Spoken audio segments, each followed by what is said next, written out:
Okay. Hello and welcome, everyone. It's Will, joined by Samson Folk of Raptors Republic. HWRR crossover is back at it once again. We're coming to you live from the Pint on 277 Front Street, I believe, right beside Skydome. And we just had a delirious watch party where we saw the Toronto Raptors win 138 to 118. We got a very loyal fan base. First off, thanks everyone for waiting around. Typically, we would go live right at the buzzer, but we had literally last-second tech issues, so we swapped out everything. Big shouts to Amal, Jerome, S for saving the day because we had somehow two backups. But we're here, and we're here to talk about this 20-point win. Yeah. Samson Folk, I mean, that's got to be a 10 out of 10. It had everything I wanted. It had everybody fitting into a role that made sense for them. The Hawks looked terrible, which is a competitor in the East as well. They looked bad. Oh, they were terrible. Yeah. It made me think, it made me actually really excited for the home opener because I was like, okay, we need to see the Raptors against a real team to kind of measure it. Wow. That's how bad they looked, man. Wow. The defense was terrible. You know what? I agree with you because, especially in that third quarter when the Raptors had 45 points, it was incredible. Somehow, by the way, Atlanta only had one timeout for, the entire second half. So they couldn't even stop the run. But, no, I mean, the Hawks were bad. I agree. But I want to give the Raptors full credit because no matter how optimistic you were for the season, how much you were looking forward to Game 1 of 82, I don't think anyone was anticipating this. 138 points by the Raptors, 118 points allowed to Atlanta. I mean, where do we start? It feels like everybody on the team played well. Yeah. Did anybody not play well? IQ didn't hit his threes, but he found his pacing as a lead guard by the end of it. Yeah. I think if you want to start somewhere, RJ has kind of been the guy who's been told he has to adapt, and it was like a perfect adaptation game. He was almost perfect. I mean, what are your thoughts on him?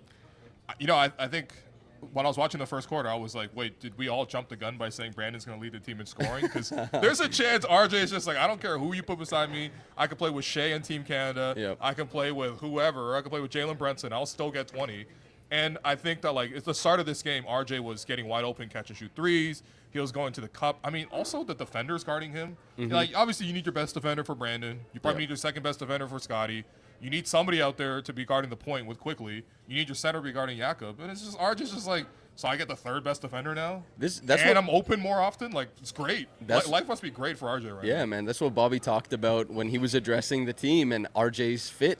You know, he was asked about trading RJ, and he pivoted to no. RJ's job is easier. Yep. And I think in both of our analysis coming into this season, we're like, hey, his job gets a lot easier. Sure. And all the talk about RJ and not being on the team, it's there for contract reasons, but he is a guy who – Darko said he's one of the great players in the NBA who you don't have to create plays for. Yeah. Brandon talked about how he attracts the ball. IQ told us, he cuts because he likes to score. He finds his way to it. And 25 points on 12 shots, 6 rebounds, 5 assists, it was perfection. Yeah. I think RJ gets overlooked a little bit too, just being in the sense that, we're always talking about who's the newcomer with Brandon. What's the best role for Scottie? Scottie was fantastic today. He was great. But, RJ, you could put him on an all-star team. He'll still give you 25. You know what I mean? He just finds a way to fit in with everybody. I think, defensively, honestly, I thought he was fine. He was meeting guys as the low man. Yeah. He was switching the guards out to try and be a big guy on guys like Jalen. It didn't work that well. There were baby hooks available. Sure. But he was very present as a help defender, which is more than a lot of what we've seen from him. Yeah. RJ was fantastic. Scottie Barnes was fantastic. I mean, why do we take preseason so seriously? Honestly, now I feel stupid because I'm the first 3 games I'm Scottie's settling for these jumpers. Is he going to keep doing the thing he did last year? And then, obviously, the last game against Brooklyn, he goes off for 30, basically just dunking the ball nonstop. And then this one was, I would even say, even better than the Brooklyn game because he had, obviously, the interior finishes, but he also had a couple of mid-range jumpers and just looked super in control. Not one bad shot, I thought, from Scottie Barnes all game. Floating as an option to connect the two sides of the floor, right? He didn't have as many rebounds in this game, but he was a hit-ahead option at half court. Their transition scoring was great in this game, and he was largely a part of that as an outlet guy to direct traffic. And then in the half court, just being opportunistic as a catcher and a finisher, he was unbelievable. He was extremely efficient. He took, 2 jumpers the whole game? Yeah. And they were fine. It was a great release line jumper. I'm totally happy with that. He's worked on it, so He can make it, and on top of that, his defense was tremendously disruptive, as it always is. He's very active. He's the biggest person in the scheme, and he was phenomenal. I think it's just fun when Scottie plays like the bully, because if you see Scottie Barnes in real life, it stands out just how gigantic this guy is. He's jacked in every like way that you could really imagine. And then sometimes when you watch it on the court, you're like, okay, like when you settle for the jumpers, it's just like you're leaving this on the table, because there's these moments where you could just bury guys on the rim. Also, just the troll in him comes out again, right? Because he had another play where it was on the fast break, and he's just looking back on the defense, Raptors up 20 or whatever, and he just dunks it. And it's just like, man, that's satisfying. Like, honestly, I was so impressed with his overall game. I mean, he also had 9 assists to lead all players? Yeah, all players in this game. Yeah, so I guess that's also Scottie was part of this as the third man in their half court or in their full court press.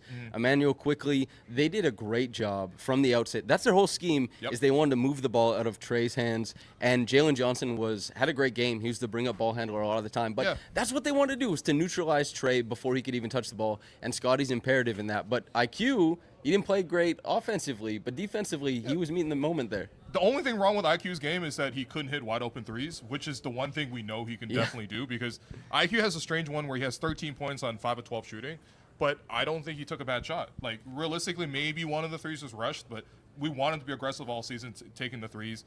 He goes 0 for 7 from 3, which is regrettable. But as you mentioned, I mean, there were lots of moments, especially in that third quarter, fourth quarter, where he's just like, you know what? Forget the threes, man. Let me get a screen. Jakob, get over here, set a wide-ass screen. I'm going to get in the middle of the floor. I got Trae Young, who's a baby on me. Oh, we'll get to the Trae Young slander segment later on, because genuinely I was just pissed off at Trae Young the whole game watching his disgusting display of basketball tonight. But, no, IQ was just, again, like, he played his role perfectly. And on a normal night, he's getting an easy, efficient 20 points based on how quality of the looks that he was getting. Last year, it felt like coming into the season, we had like RJ, IQ, and Scottie, and there was this expectation that they could all be around 20 points. It never materialized. Yeah. And then Brandon Ingram comes to the team, and suddenly it looks like, even though he's the fourth guy, it's materializing in that sense. Now, not every team is going to be like Atlanta on defense, but you could see the proof of concept and why this will work. It looked way better than at any point in the preseason. And Jakob helps with that, obviously. Jakob helps with that. Jakob might have been the player of the game for me, just simply because he had a play where he got the rebound, realized there was no one to outlet to, started pushing the break, a little crossover. He was dribbling with the right hand, crossover with the left hand, gets past half, one more dribble, and then threw a lob to RJ. RJ gave him an alley-oop layup. I was really hoping for like a windmill or something, because you just never – when else are you going to see – Jakob Poeltl leading the break? Jakob also had a couple like pump reverse finishes too, which was, I mean, we know Jakob's great, but like, Jakob tonight 7-8 shooting from the field, converted everything, finished everything around the basket. The only thing I was like, I'm worried because he had the bad back. So like, are you able to run out when those pick and rolls with Trae Young and Porzingis? He was a little bit late on some of those plays, but again, like, offensively, he more than made up for it. Yeah, the halftime report we did, you were very excited about Brandon Ingram. It was a quieter second half, but we haven't really talked about him. Yeah. Thoughts on Brandon? I mean, you know what? One of my favorite moments in this game was the start of the game. There was like a switch. Brandon gets Porzingis on the left side of the floor, and he's like, he caught the ball. Like, he's kind of like got it going a little bit in the middle of the floor, and he's like, let me just hold on. Let me just take it back out, space it out. Guys, get on that side of the floor. It's me versus Porzingis. And he just like gets to the mid-range, gets to a spot. The little short 10 to 15-foot jumpers that he gets to, he gets a separation. I mean, there was a great story on Brandon Ingram today by Michael Grange at Sportsnet. He writes a big read every year on a player, and today he chose to focus on Ingram. And one of the quotes from the piece was Ingram just saying, like, I feel like when I'm healthy, no one can really guard me. And there were lots of moments in this game, especially in the first half, where it was like he gets to a position, he gets to a matchup he likes, and then just like there's not that much else the team can do to like force him out of those spots. Little like and ones that he was finishing around the basket, the length. I thought he rebounded the ball decently as well too. Like it was, he had 9 rebounds as well to go with 16 points and 7 to 16 shooting. I mean, I don't know. It's also just nice watching him.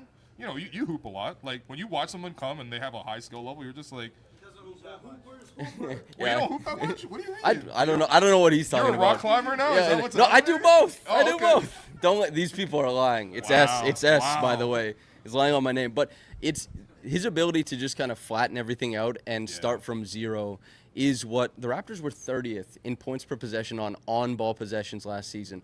Brandon is last, the worst. That's last, yeah. Brandon Ingram being able to take a possession with 11 seconds on the shot clock and be like, okay, let's flatten out and I'll just figure out my way. I'll wiggle to a spot and hit a shot. 16 points on 16 shots is not great, but the offensive rebounding was there. One, he threatened the rim repeatedly, and he did stuff off ball, and he just fit into what the Raptors needed. Yeah. They had as much transition as they wanted. They didn't have to keep going to him. They stopped running plays for him. Yeah. But he showed, again, the proof of concept that he can create from nothing.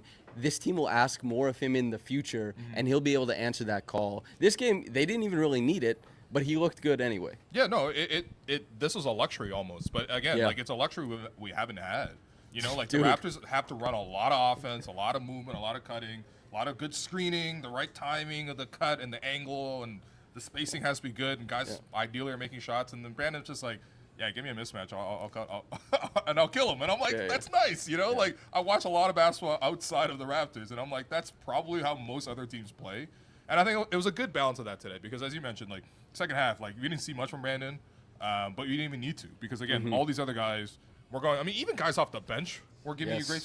By the way, the hybrid lineups were great. The hybrid lineups was were important. Great. Darko did a good job of like what he's promised, which is just like we'll keep some starters on the floor. We have these 5 guys in the starting lineup who can play with the second unit as well. From my personal observation, because I was looking at the TV behind you, so I can see you the whole time. Every time Gradey scored, it was like your son scored. So talk to me about your son today, man. So I thought if he had a good game, more people would go watch our one-on-one interview, which that's what I wanted to have. Watch one-on-one with Gradey Dick and Samson Folk. It was a very good conversation. I've been waiting a long time for his finishing to improve because I perceive him to be a guy with tremendous touch. And I think the way the Raptors use him, all the team-wide stuff, they were much better offensively last year despite his middling numbers because they play such a high line of defense on him. They fight him jiu-jitsu at every screen. They give so much attention. He just wasn't returning that with good stats. And this game was like everything melted together. He was good finishing at the rim. He ran out. He scored out of split action.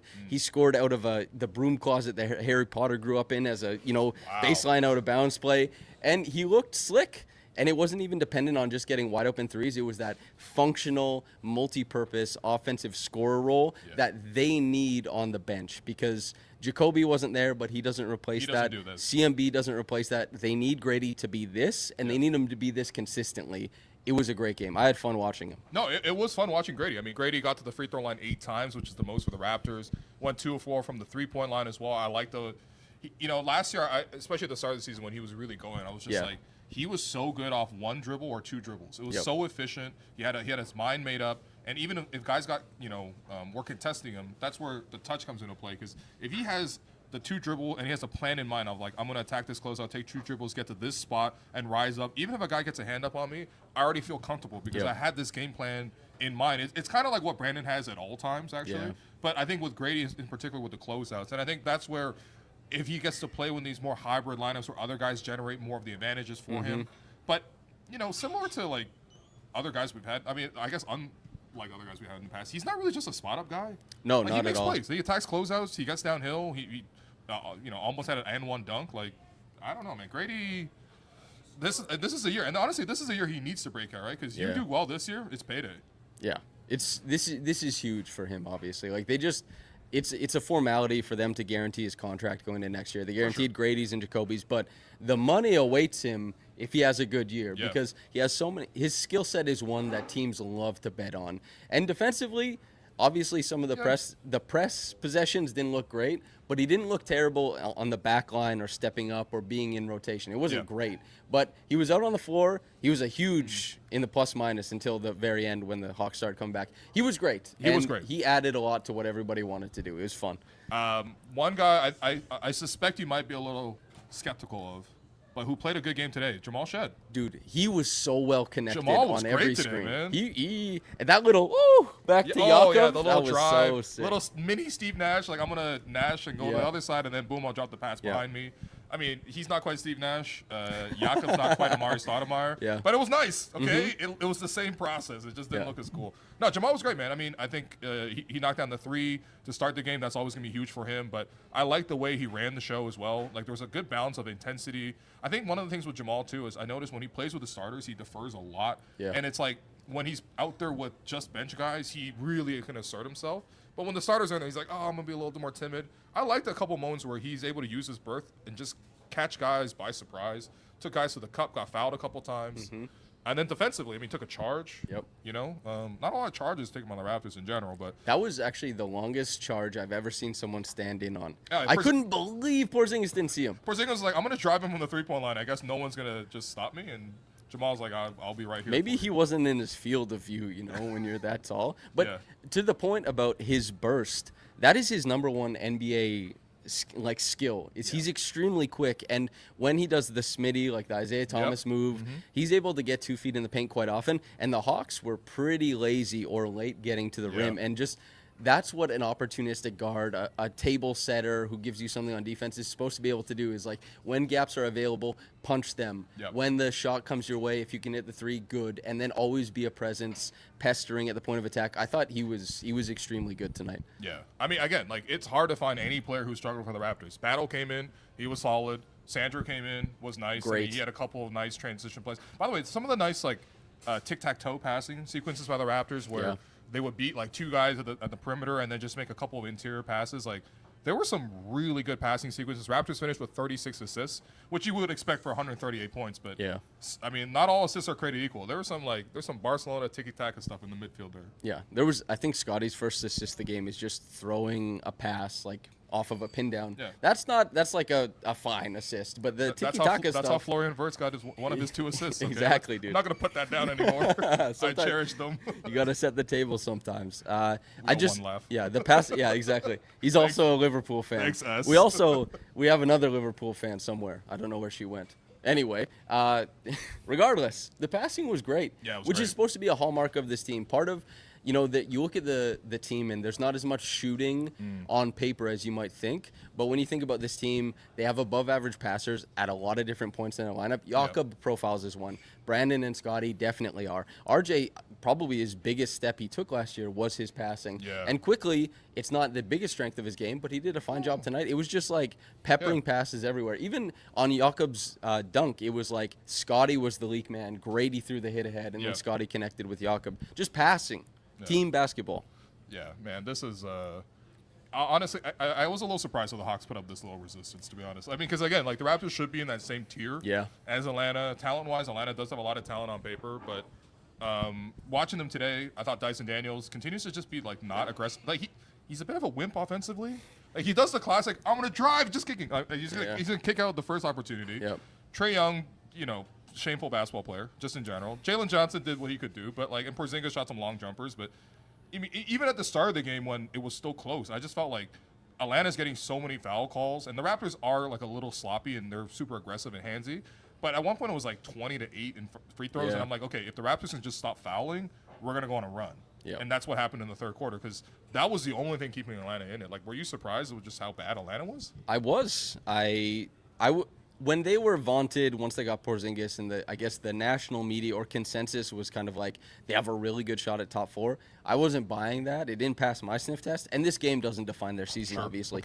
But they didn't look good. It looked like they didn't insulate Trae defensively. It looked like all of the secondary creation that they were expecting to get piecemeal didn't deliver. And Porzingis was fine, but he wasn't tremendous. And Trae had a bad night. And this team was supposed to build themselves out so that they could survive a bad night from Trae, and they cannot. I mean, Jalen Johnson was tremendous, and it meant nothing to this team. Yeah, and again, like I can't stress to you how much. Okay, if you were to play, I mean, now that you rarely play pickup basketball, but if Trae Young were to show up to a pickup run, he would either get punched by the opponent for the foul baiting or punched by his teammates for the air balls, because it's genuinely like annoying watching him play basketball. Like watching this whole game. Raptors playing great, you know, ethical, beautiful tic-tac-toe basketball. Guys sharing it. Ingram giving you buckets. Scottie dominating around the basket. Jakob, you know, leading fast breaks. It's great. It's like one team is playing basketball the way it should be, and then the other team has Trae Young just like burping into people, jumping into them, and he's complaining too about foul calls when he gets fouled. There's one play where he fully tackled Scottie under the basket. He's like, "Oh, me?" I'm like, "Yeah, you, man," because the other way around, like the way he flops. By the way, one of the plays of the game for me, the last play for Trey was he was like trying to jump into a defender to like get a 3-point foul, launches up a garbage air ball that comes up like 10 feet short, turns around, complains to the referee. Meanwhile, the Raptors are on the fast break, and they throw another alley-oop to go up 25. Atlanta uses their last timeout, which they've been saving for the last like entire second half, and they're like, let's pull everybody because we're clearly not playing basketball today. And I'm just like, this guy genuinely is one of the most annoying basketball players to watch because he's actually so skilled and so talented. His passing is great. Who doesn't love long threes? But, man, watching this game today, I was just like, Well, a big thing, too, is he's clearly – you're running Grady Dick screens. Grady Dick is going to plant on him because they're like, okay, put him on – and then he's just whoever offense on him, first of all. But secondly, it's the lack of attention to detail. One pass away from the ball, he falls asleep to allow like 4 open triples. Just, you might not be a good defender, but as an NBA player, to just have a presence on the floor and an awareness. He just stands there, and they just throw it over the top of him. He's like, damn, me? I couldn't believe it, man. Yeah. I mean, terrible. And this is not the first team to do this, but, like, the Raptors, literally the first play of the game, they were like, where's Trae Young? Post up Trae Young. Just attack Trae Young. And they literally attacked them on every single way, on the three-point line, near the basket. Yeah, I mean, this is not new. The Raptors have actually done really well against Atlanta. They've won the 2 games that they played back-to-back in Atlanta last year as well. But, yeah, I mean, I think it was supposed to be sort of a closer to fair fight. I think a lot of people were actually a little, like, worried about sort of how the Hawks would deal with the Raptors. Meanwhile, the Raptors just completely blew them away in the second half.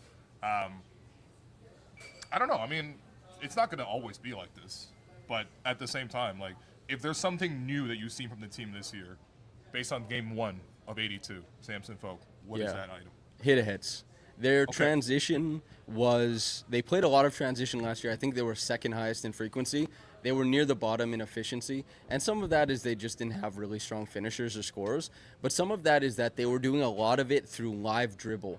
And what the Indiana Pacers, probably the biggest effect they'll have, is the hit ahead to establish early offense and to embolden anybody to attack with that dribble. You don't wait for the offense to come to you. It's like whoever wants to take it, go ahead and shoot into the gap. And the Raptors clearly, Darko talked about it, all the players talked about it. You could see in preseason, the first possession of the game was a hit ahead to Brandon. He drove for free throws.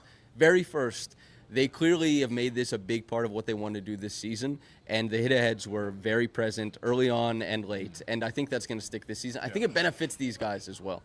Yeah, I mean, this is something that Darko talked about at practice the other day where I asked him, I was like, Scottie's been doing a great job with the hit-aheads. You want everyone else to do it? And he's basically like, absolutely. Like, this is what we're supposed to be doing. Because, like, again, like, the half-court offense isn't always going to be against Trae Young. So, like, you're going to, like, actually need to, like, work it and, like, you know, be a little bit more labored.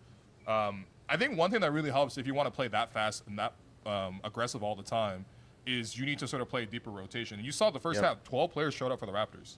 Like, you know, and this is a game, by the way, with no Colin Murray-Boyles, who continues to have a forearm issue. Hopefully he's able to make the home opener on Friday. Fingers crossed. He looks fine. I mean, he's getting shots up and stuff. So it's like, how bad can the forearm be? He's already shooting. And then Jacoby was ill, so we'll see. But those two guys figure to be in the rotation to varying degrees. Like, even with those two guys out, the Raptors still play 12. Do you think the Raptors may play 12 guys for more of the season?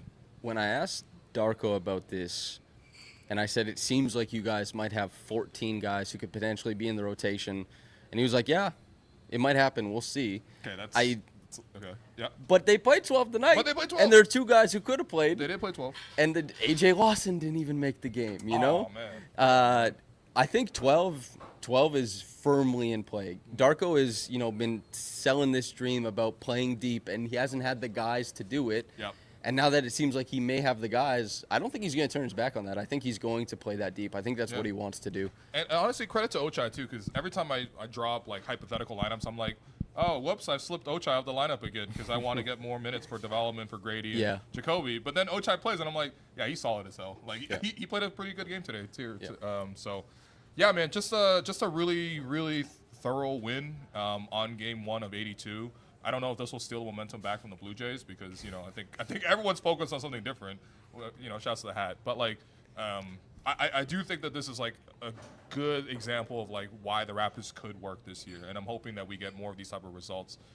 We also have more members of our respective shows here today, so. We're doing audience instead. We're gonna do audience. Okay, we're doing audience Okay, instead. all right. Oh, well, I'll say quickly for what's people. Myself and Trey will be doing a podcast after this, and we'll talk to audience members as well. Oh, okay. Wow. God, keep going, man. Guys, just stick around, okay? Stick around. Just never leave the pint, okay? Just yeah. I mean, what else are you gonna? What else are you watching? Minnesota versus. Yeah, Hanson Yang is prime time. This is a Chinese program, man. It never happened. All right, if we have questions from the live audience, please step up and come in if you can. It's a wired cable, so you got to actually come to S. So we'll get a couple of questions in, and then me and Samson will answer with one mic. Yeah. All right, who's first? Hey, how's it going? This is Al. How's it going? So, what do you think the trajectory is of Jonathan Mogbo this year? Like, what do you think his ceiling would be, or his roof would be, or his floor, in that case?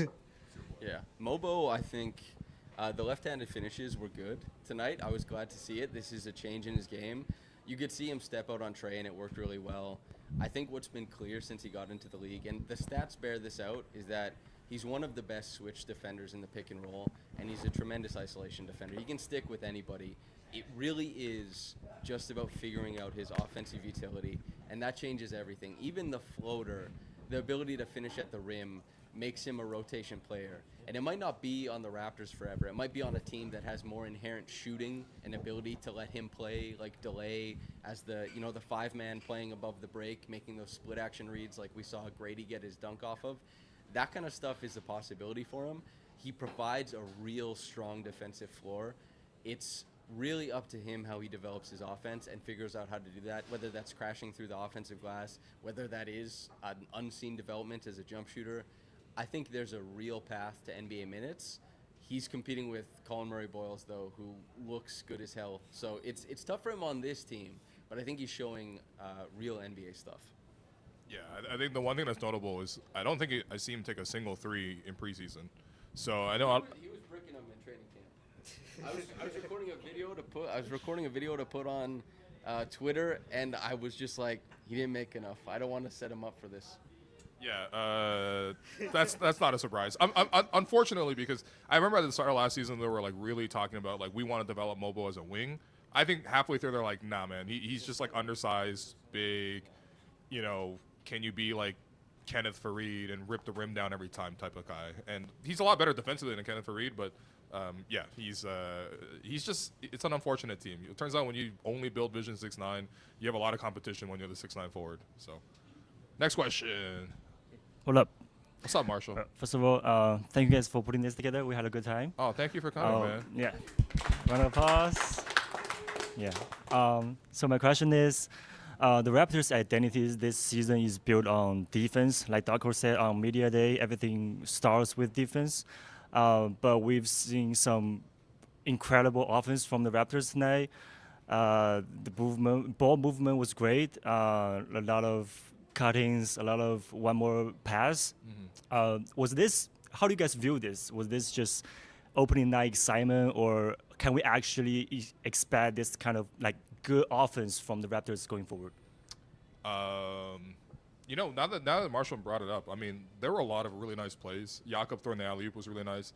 I don't know how I have forgot to mention this, but Brandon Ingram doing that little like dribble where he like threw the ball up ahead, but then flicked it back up, and then because I was on a fast break, it was like 2-on fast break. I think Ochai was with him.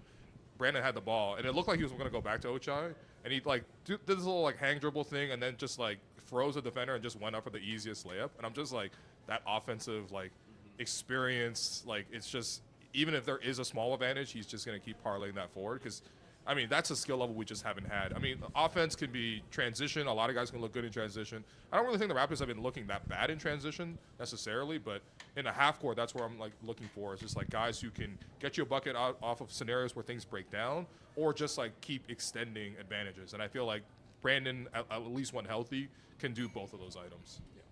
It's a lot of stuff worked in the half court. I think their points per possession was 97 or 98 in this. Okay, it was 97 or 98 in this game per cleaning the glass, which is 60th, 70th percentile in the NBA based on the games they track. So it's a decent half court performance. Not every defense is going to be as bad as Atlanta, but they have a bunch of stuff that they worked on that carried over from preseason plays they scored on. The structure of what they want to do works. The structure of what they want to do has proof of concept, and they have talent to make this stuff work. So it's a great question, and I think that there's room for optimism there. Next question. All right. So I just have a comment on the game and a question. I'm gonna try keeping it short, but No, do whatever you need. I think it was 6 minutes in the third quarter. Ochai, he had an offensive board and like Atlanta had their bigs, and ever since I've seen that play, I'm like he's ready, he's good, and I think he should probably get that clip somewhere. The one I'm talking about, the Ochai board.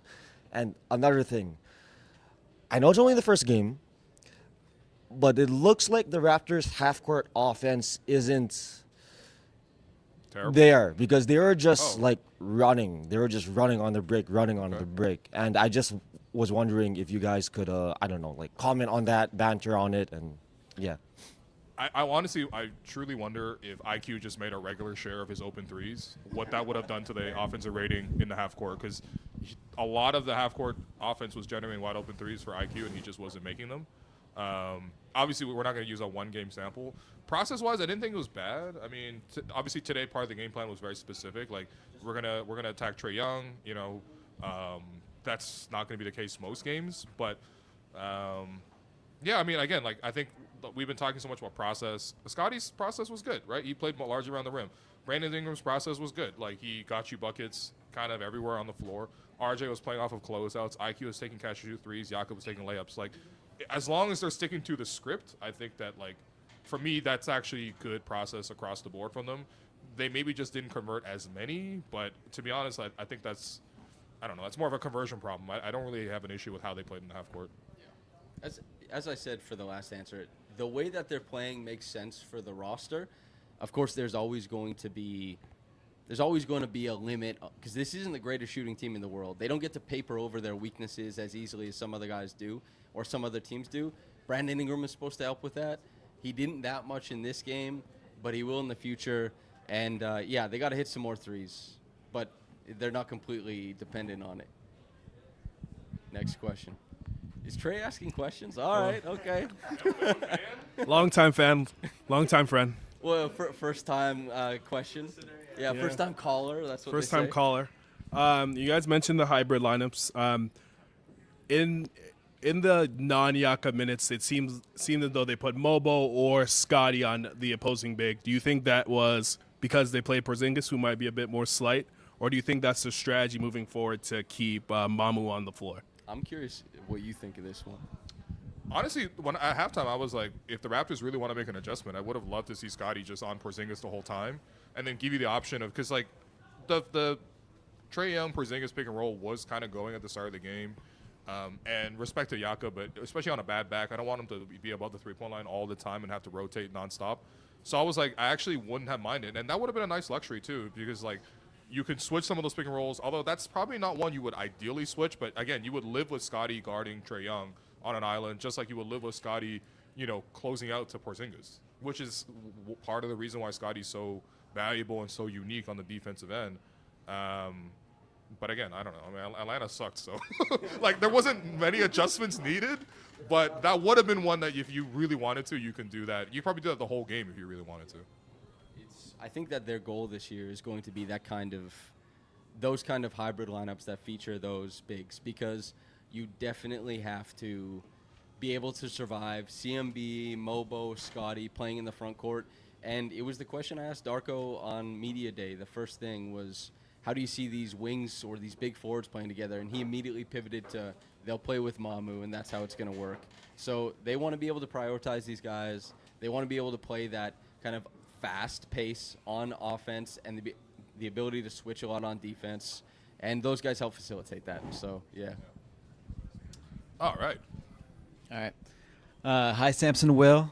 going on, Thanks man? for all the good work you guys do on your podcast, respective podcasts. Thanks for coming out, man. Yeah, no worries, no worries. My question is, what does RJ have to do, both like stats-wise or process-wise, to start pushing him for a little all-star push? Because this guy he's one of our most efficient catch-and-shoot three-point shooters. He's one of our best cutters. Yeah, he's stepped up in every way that we've asked of him. His defense looks like pretty passable today as well, which is for him is quite good as well. So yeah, Man, thanks. I mean, first off, I mean, thank you for giving RJ his flowers. I feel like RJ is often the overlooked guy, not just from fans. Actually, I feel like fans might be the ones that appreciate RJ the most. I feel like, I mean, who they decide to push for All-Star, that's purely an organizational decision. And sometimes there's a strategy, right? It's like, okay, if there's a clear cut, we really want to get somebody in, and they're on the bubble of like making the All-Star game, then we'll really push them really hard. But I thought it was a little disappointing last year where it was like, look, I mean, the Raptors could push anybody for All-Star last year. They were like one of the worst teams in the league the first half of the year, so you're not going to get any All-Stars. But it's free to push. And RJ was their leading scorer last year. They didn't even push. They're like, we pretend not to see it. You know what I mean? Like, and they just didn't. And this is the same team that years previous were like, hey, Gary Trent Jr. for All-Star? Like, you know what I mean? So it's not a shame thing, right? So I think, RJ continues to just like fit in, play well with the guys around him. You can nitpick him all you want. Realistically, this guy is not making the max. What you need him to do is be a positive starter for you. Advanced metrics with him have never been particularly great, but I do have a hope that this year, if he's able to share the floor with a healthy Scottie, with a healthy IQ, with a healthy Brandon Ingram, that he can get close to like 58, 59 true shooting. I mean, there's one season when the first year he came to the Raptors, he was at 61.5 true shooting. And I think that if there's the efficiency thing, because I think for the national narrative, based on how he played in New York, it's like RJ's inefficient and he doesn't play defense. Honestly, only one of those things is true now. I think he just still defensively needs to improve. But like offensively, has certainly gotten to a point where he's a different player. And I think RJ himself actually said it at practice recently. He's like, look, people might have only known me from what I did in New York, but it's like we're two different players, you know what I mean? And I want to give players that level of grace because I think the RJ that we've seen in Toronto is a notably better player than the one in New York. And like, you don't want a guy's reputation from 2 years ago, 2.5 years ago now, carry over to this year because we should just judge what we see in front of us, you know? And the merits of what he's brought to this team have been great. Also, he's willing to take whatever role the team gives him. He's like he said also at practice, I have no ego. And like for a guy to love this team that much, like that means something to me, man. It should mean something to every fan of the team. 25 points, 8 rebounds, 5 assists on 75% field goal, 100% from the line, and 50% from 3. That will get him an all-star spot. 100 from the line. Yeah, 5 of 5, dude. 5 of 5 free throws. Good job, That's all-star status if he just does this every single game. Yeah. What's Yes, up? hi, hello. I have a question here for you guys. So the Blue Jays start the World Series on Friday. Okay. If you guys could pick between the Jays winning the World Series and the Raptors winning the championship this year, what would you pick? Shohei, the Dodgers, beating them. What are we talking about, man? Raptors win number 2, baby. Let's go. Yo, forget the Blue Jays. If the Raptors win a second chip, I'm sorry, Blue Jays. It's great, man. It's great. We love the run. It was great. Cool. Max Scherzer with the intense look telling John Schneider to, like, let me keep pitching. Vladdy, MVP campaign. But Raptors over everything, baby. If the Raptors get a second chip this year, please, man. It's the Raptors. That would be the biggest upset champion of all time in NBA history. Also, we cover this, Yo, dude. the streets are booing. This is our job. The online chat is booing. Yeah, man. Trey and I could get the Mountain Dew sponsorship if the Raptors won the championship. I'm telling you.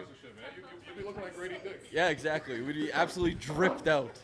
Yeah, Raptors chip. Shouts to Gradey. Hey, by the way, shouts to Grady's. What do you make of Grady's? The mustache has been growing. I asked him about it after the preseason game, and he said he kept it because Darko said he liked it. So I was imagining that Darko said, like, you look like a handsome young man, and then that changed the trajectory of his facial hair career. Or he's growing it for something with Gillette. Yeah. Which is pretty possible. Darko has pulled that before. Do you remember? Yeah. Darko once said to Malachi Flynn, "Hey, you're a handsome guy. Like, be happy and play with confidence," which might have been the last straw for Malachi. Unfortunately, That powered him to his 50-point game. That was what did it. he got 50 also on the Hawks against the Hawks, which is again part of the reason we scored 138. All right, next question. What up, guys? Yo. Touching on the RJ thing, Yep. aside from those first 2 threes that he made, 100% to start, Yeah. no other starter made a three-pointer. It's kind of crazy, and we still scored 138. Find that amazing. My RJ question is, will you help me push the Maple Manu moniker and get rid of the Maple Mamba? Because from his own career trajectory, like you said, he's revamped himself in Toronto. Yeah. If I want to see him stick around here, he needs to figure out a way to like stay on the team, and being that sixth starter would be an awesome way. So, yeah, help me drive home that Maple Manu. I like the nickname, but I think it runs into the similar nickname issue as Maple Mamba, is that he doesn't play like either Kobe or Manu. I mean, the left-handedness I agree with, but I don't know. Maybe I'm a hater. Hold on, you answer. You think he plays like Manu Ginobili? Not exactly, but it's aspirational. So maybe he starts to play more like Manu and then brings also former RJ, melds them together, and it's Maple Manu. It's something beautiful. Yeah. Great. I'll push that. Hell yeah. Hell yeah.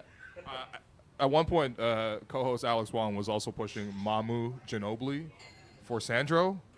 Another guy who doesn't play like Manu Ginobili. Guys, if you watch the Manu Ginobili tape, man. We got to pause. But this was a great win, man. And honestly, RJ.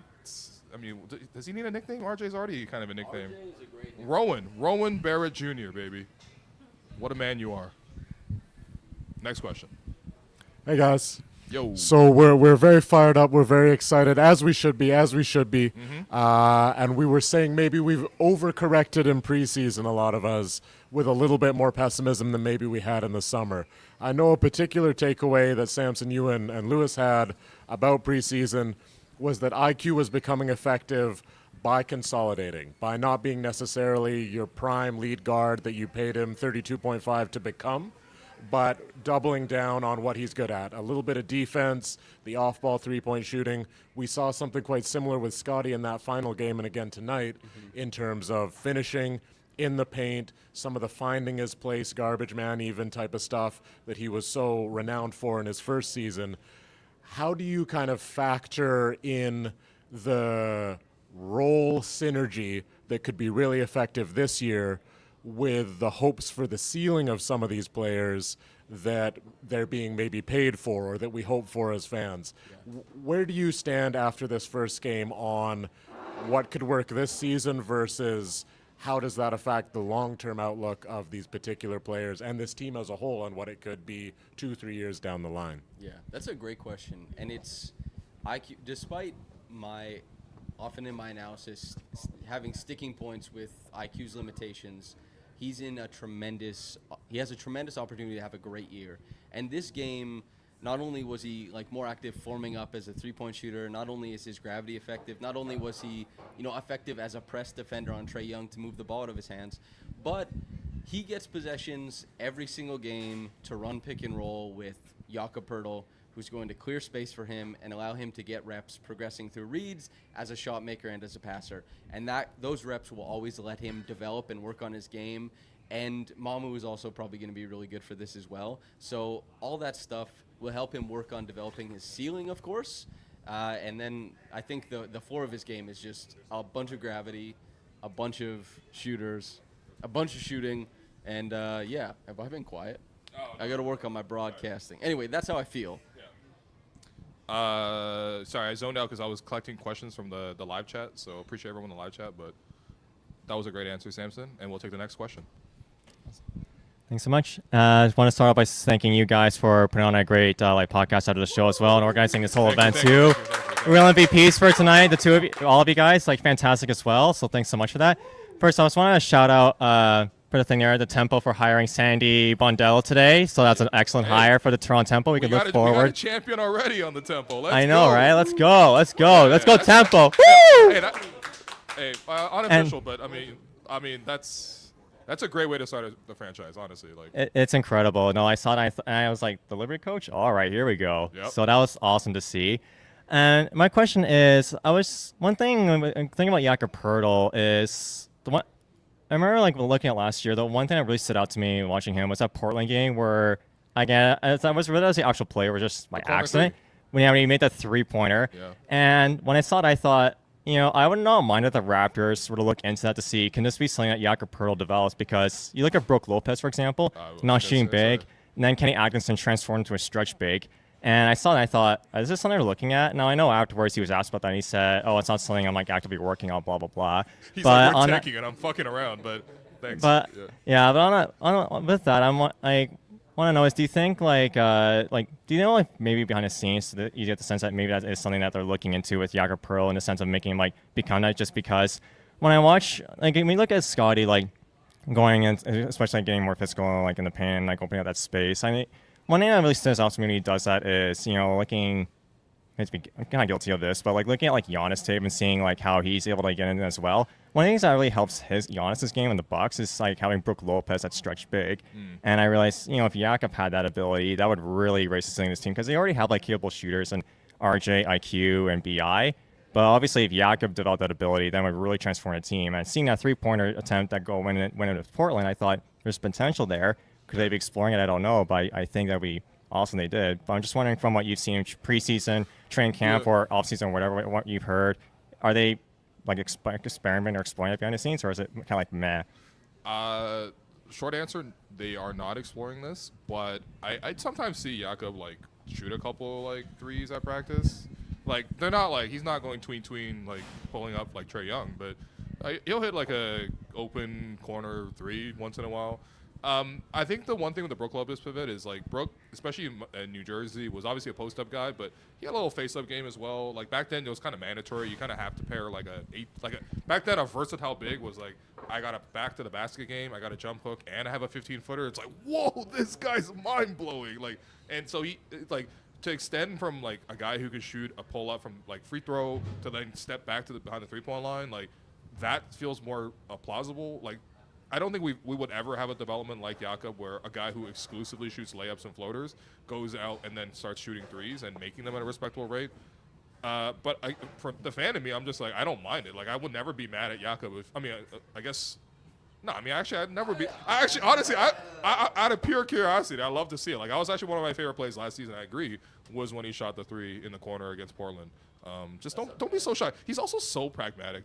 Like, Jakob's like, there's no need for me to do this because I have no ambitions other than to win. It's good. I mean, Brook Lopez, he was one of the most prolific mid-range scoring big men. He was an unbelievable free throw shooter, and Yak just doesn't have any of those markers, which is tough. But yeah, I don't want him shooting it, man. Keep it like from when Nick Nurse was like, yeah, not yet. I was like, this is the worst idea ever, man. Dude, no shooting threes. I have no optimism for it. I'm sorry, Yak. Don't attack the 3-point this year. Yeah, but is that it for everyone? It's our final question coming from the side over here. Aaron Rose, north of Brooklyn. Just have a comment. And a question. Okay. It being Toronto versus Atlanta, having the lemon pepper wings here tonight at the Pint, 50% off Wednesdays, 277 Front Street. I believe it's better than the lemon pepper wings at Magic City. It's certainly cheaper, in Atlanta. I'll say that much. It was $30 American, which is damn near $50 Canadian. A question for both of you that I was debating myself last night. Who do you guys think is cooler, Steve Nash or Dirk Nowitzki? Ooh. This is easy. I'm gonna have to go with. Oh man, I love Steve Nash so much. He was like one of my favorite players ever. He still is. I mean. He was one of my entryweights into basketball, but Dirk is cool in a way that's just like he's not trying, and then he just comes into the game with that little tray, that little like tinfoil tray. He's loved at home type of deal. Like Dirk's cool, and he's like goofy. He's German. He's also the better player, unfortunately. I'm gonna go with Dirk. Yeah. Dirk's cooler, man. This is a very big vibe. Like, Steve Nash was my first jersey I ever had. I begged sick. my dad Wait, at what, Value Village. Orange? The orange Suns? one. Yeah, the Orange Suns one. Dude, Yeah, you know ball. my dad would always take us to Value Village. I saw the Steve Nash one, and I was like, oh my God, $6, please. $6? And Yo! get this, $6? He Yo! said, it was Saskatchewan, you know? And get this, he said, we'll come back tomorrow if it's still there. I would, oh my God. Oh my God. It was horrific, Yo. but it was still there. But anyway, it's Dirk. Yeah, Dirk is cooler. Dirk is cooler. He got a signature shot. Steve is pretty cool in his own right. Actually, one of the things I don't like is mind the game. Kind of boring for me in general, but especially this year with Steve. Like LeBron not feeling Steve, man. I mean, I'm not saying this is a Ryan Russillo, a Bill Simmons situation, but that podcast is gonna split, man. Yeah. LeBron's like, yeah, whatever, Steve. Yeah, okay, I guess so. I mean, Steve's been referenced by Nelly for Taber, so that is a Canadian W for sure. Yeah. Yeah. Meaningful. That is meaningful. Okay, is that it for in-person questions? Yeah? Okay, we're going to take a couple quick ones from the live chat as well. First one, actually, someone sent in $7, so thank you, Tyler. So they said, saw the Hawks were favored, so I had to make Alex proud and win a cheeky parlay. Hey, congrats, man. Yeah, Hawks were favored in this one, you know what I mean? Like, that's a nice little, little payday. Samson, I got to ask you from Nathan. Y'all see that Scottie Shrek costume, though? Yeah. What do you make of? I guess I really wanted to ask Scottie, like, why did you go with Shrek? But I felt like He's making the paint his swamp with That's nice. swamp. All right. It was fine. You like Shrek? I love Shrek, actually. Yeah, Shrek is great. It's a classic movie. Yeah, I agree. Yeah. One of my favorite jokes ever is when everyone rushes in and they pull back the blinds and it's the wolf in bed. He goes, "What?" I love that joke, man. It's so funny. A little gingerbread man. Yeah. Eddie Murphy is. Oh yeah. That's Donkey. You're a monster. No, Shrek is amazing. Actually, I love that he was so committed to it too. Yeah. He's got like full green face, like. Because you could easily like be lazy in Halloween, you know what I mean? Like you could just like, oh, I'm a Teletubby now. Like you just slipped into a onesie, man. Yeah. You're in a onesie. You're not a Teletubby, but yeah. Shouts to Shrek. Okay, another question that we had: is Mamu the best backup five we had since Serge Ibaka? So this is like Freddie Gillespie. This is Aaron Bain. Or Aaron Baines was a starter. It was dark days, man. It was dark days. We're talking about Alex Len, Kem Birch. Yes, Mamu is the best. He's better than Kem Birch? Yeah. Wow. By some measure. Yeah. I mean, I was excited when we got Kem. That's how down bad we were. I mean, salute to Kem too, by the way. No disrespect, but everyone kept looking at that team. No. Okay. Alex agrees to the disrespect for Kem Birch. He was a nice man, Yeah. Well, there might be something cool about him in Oren's upcoming book. Maybe, that's right. Golden Generation, baby. Yeah. Hey, man, when I get in the mood for reading, I want to bang out that whole book. Yep. I mean, yeah, I guess. What else we have? Yeah, in terms of backup bigs, I just hope he's not cursed because the Raptors' backup big position has been cursed. Get well soon, Alwar Shamshay. Hopefully you're able to play basketball again at the NBA level and, everything like that. But, yeah, I mean, he's nice, man. He's very nice. Next question. Michael says, Will's got to shave them sideburns. I'm sorry. Samson, give me do I have to shave my sideburns? No, you do what you want, man. That means yes. I don't get to tell anybody about hair. Not in this world, You do have nice facial hair, though. Thank you. Yeah. I've been working on it my whole life. When did you first start growing facial hair? When I was like 20-ish. Wait, what? Or like the inception of my facial hair, like I don't know, 15. Oh, okay. But I couldn't you grow were it. Clean shaven back then, like. Yeah, because otherwise I would have looked like Gradey. I think it's like when it's so blonde, you're like, wait, there's a mustache there, and they're like, whoa, there's a lot of mustache there. Yeah. That's the one that's like, he's got like a little holographic mustache. Last question from Jeans Stakovich. Do you think the challenge today was the worst of all time? Okay, here we go. If I'm going to have to say one thing I had a nitpick about this game, I thought the Raptors could have done it a little bit better on some of the details. Number one for me, stop wasting challenges, okay?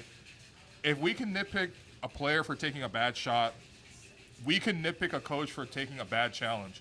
The Raptors used their challenge today on Jonathan Mobo committing a loose ball foul with like 10 minutes left in the second quarter No that upside. wasn't going to result in free throws, maybe would have resulted in a change of possession.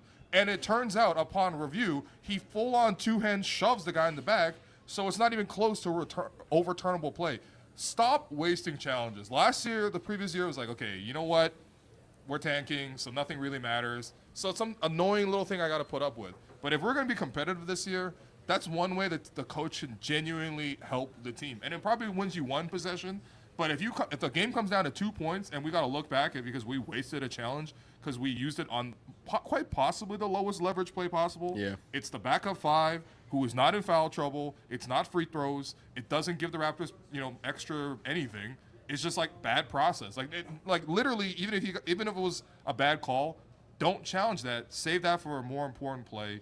That was a little gripe for me. Another little gripe was, so Brandon had 3 fouls in the first half, and then the Hawks shot free throws with the shot clock turned off, and the Raptors going back on offense. That's a great time to sub in your best offensive player for the last offensive possession. Small little details like this, I'm just like, look, I'm nitpicking because the Raptors won by 20, but in a game where it's close, I actually want these things to be on top of. But again, the challenge thing, the Raptors were like the second worst challenge team in the league by percentage. They're only at 51%.